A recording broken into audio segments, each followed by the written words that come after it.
দেশি বিদেশি বাঙালি অবাঙালি বিভিন্ন রকমের রান্না খুব সহজে বাড়িতে তৈরি করার জন্য সাবস্ক্রাইব করে নিন শম্পাস কিচেন। আর আমার সমস্ত রান্নার আপডেট সবার আগে পাওয়ার জন্য বেল নোটিফিকেশনটা ক্লিক করতে ভুলবেন না। নমস্কার, welcome to Shampa's kitchen. Shampa রান্নাঘরে আপনাদের সকলকে স্বাগত জানাই। আজকে আমি তৈরি করব আমাদের সবার প্রিয় একটা ডেজার্ট রেসিপি, কেশর কুলফি। এই কেশর কুলফি কিন্তু গরমের দিনে আমাদের সকলের খেতে খুব ভালো লাগে। ছোটরা পেলে তো ভীষণই খুশি হয়ে যায়, এমনকি বড়রাও কিন্তু ভীষণ ভালোবাসে এই কেশর কুলফি খেতে। আপনারা দেখুন আমি কেশর কুলফি কি করে তৈরি করছি।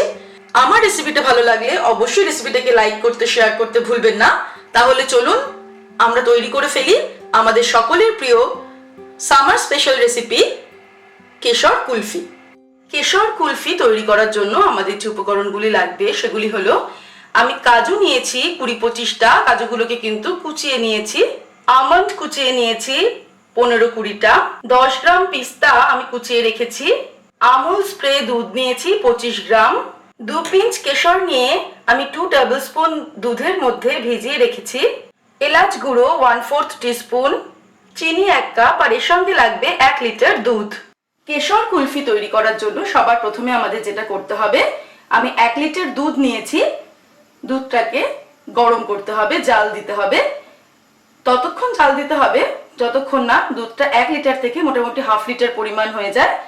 আর কন্টিনিউয়াসলি কিন্তু নাড়তে হবে, এতে কোনো মতেই দুধটা নিচের দিকে লেগে না যায়। আর আঁচটাকে সবসময়ের জন্যই মাঝারি থেকে নিচের দিকে রাখতে হবে। প্রায় 20-25 মিনিট আমি মাঝারি আঁচে দুধটাকে জাল দিচ্ছি। অনেকটা ঘন হয়েও গেছে, তবে আরো কিছুটা ঘন হবে। এরকম অবস্থায় আমি এর মধ্যে অ্যাড করে দিচ্ছি গুঁড়ো দুধ 25 গ্রাম, যে আমি আমুল স্প্রে নিয়েছিলাম সেটা দিয়ে নিলাম। ভালো করে মিশিয়ে দেব। দুধের মধ্যে যে কেশরটা আমি দিয়েছিলাম, ভিজিয়ে রেখেছিলাম, সেটাও দিয়ে দিচ্ছি।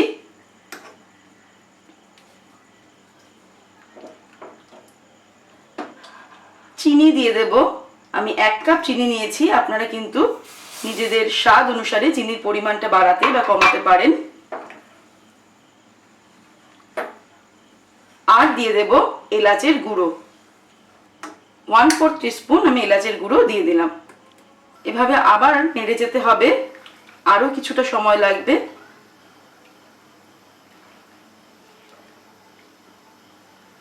চিনি অ্যাড করার পর আরো কিন্তু 10-15 মিনিট হয়ে গেছে, আমি এটাকে জাল দিচ্ছি। এবারে আমি এর মধ্যে দিয়ে দেব কুচিয়ে রাখা আমন্ড, কুচিয়ে রাখা কাজু বাদাম, কুচিয়ে রাখা পিস্তা। আরো কিছুক্ষণ সময় লাগবে, এটা এখনো সম্পূর্ণটা হয়ে যায়নি।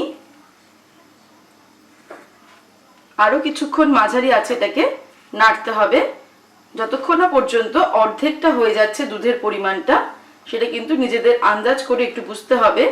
আর দেখতেই পাচ্ছেন যে দুধটা অনেকটাই ঘন হয়ে গেছে, অর্থাৎ দুধের মধ্যে কিন্তু সরগুলো চারিদিক থেকে আমি কাচিয়ে কাচিয়ে দুধের মধ্যে আবার দিয়ে দিচ্ছি। সুতরাং দুধটা অনেকটাই ঘন হয়ে গেছে এবং আরো ঘন হয়ে যাবে। ড্রাই ফ্রুটস অ্যাড করার পর আরো 10 মিনিট আমি এটাকে নাড়লাম মাঝারি আছে। এবারে কিন্তু এটা আমাদের হয়ে গেছে। ওভেনটাকে আমি অফ করে দিলাম। তারপর এটাকে আমি সম্পূর্ণ ঠান্ডা হতে দেব। ঠান্ডা হতে বেশ খানিকটা সময় লাগবে, তারপর আমরা নেক্সট স্টেপের দিকে এগোবো। কেশর কুলফির মিক্সচারটা সম্পূর্ণ ঠান্ডা হয়ে যাওয়ার পর এবারে আমি 4টে কুলফি মোল্ড নিয়েছি। আপনারা কিন্তু চাইলে যে কোনো ছোট কাচের গ্লাস অথবা আইসক্রিম ট্রে এগুলোও নিতে পারেন। এবারে একটা গ্লাসের মধ্যে আমি মিক্সচারটাকে ঢেলে নিয়েছি। প্রত্যেকটা কন্টেনারে আমি মিক্সচারটা ঢেলে দিচ্ছি। সম্পূর্ণ ভর্তি করব না,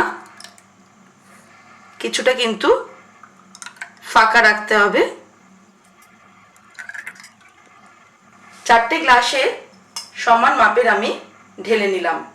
দুটো কন্টেনারে আমি ঢাকনাটা আটকে দিচ্ছি।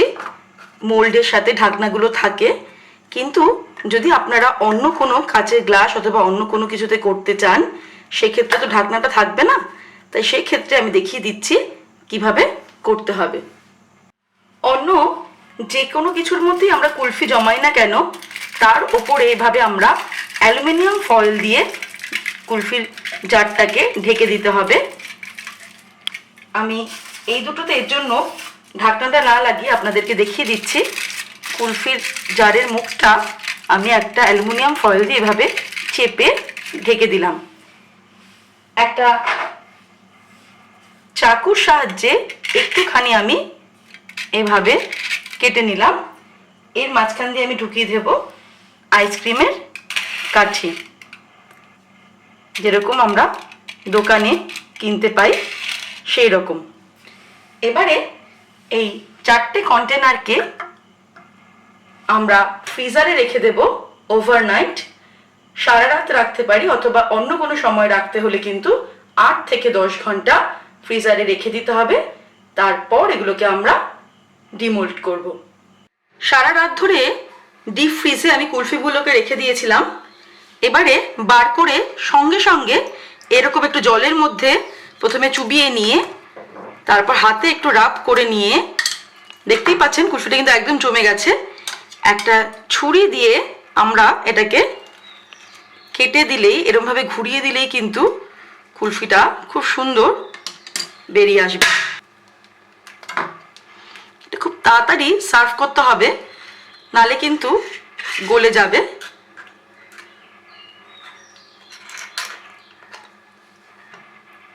এইভাবে বের করে নিতে হবে। আর যেটাতে আমি কাঠি রেখেছিলাম সেটা বের করাটা আরেকটু সুবিধা হবে।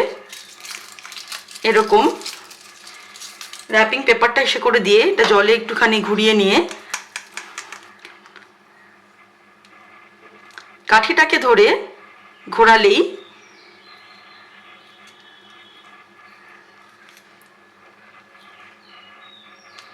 এটা বেরিয়ে আসবে ধীরে ধীরে। এইরকম আমি কুলফিটাকে শালপাতায় নিয়ে নিয়েছি, যেরকম আমাদের সার্ভ করা হয় বাইরে। এবারে আমি একটুখানি ড্রাই ফ্রুটস দিয়ে এটাকে ডেকোরেট করে দিচ্ছি। এটা ড্রাই ফ্রুটসগুলো মুখে পড়লে আরও ভালো লাগবে। আর যেহেতু এটা কেশর কুলফি, সেহেতু একটু কেশর এর উপরে কিন্তু এভাবে আমরা স্প্রেড করে তারপরে সার্ভ করব।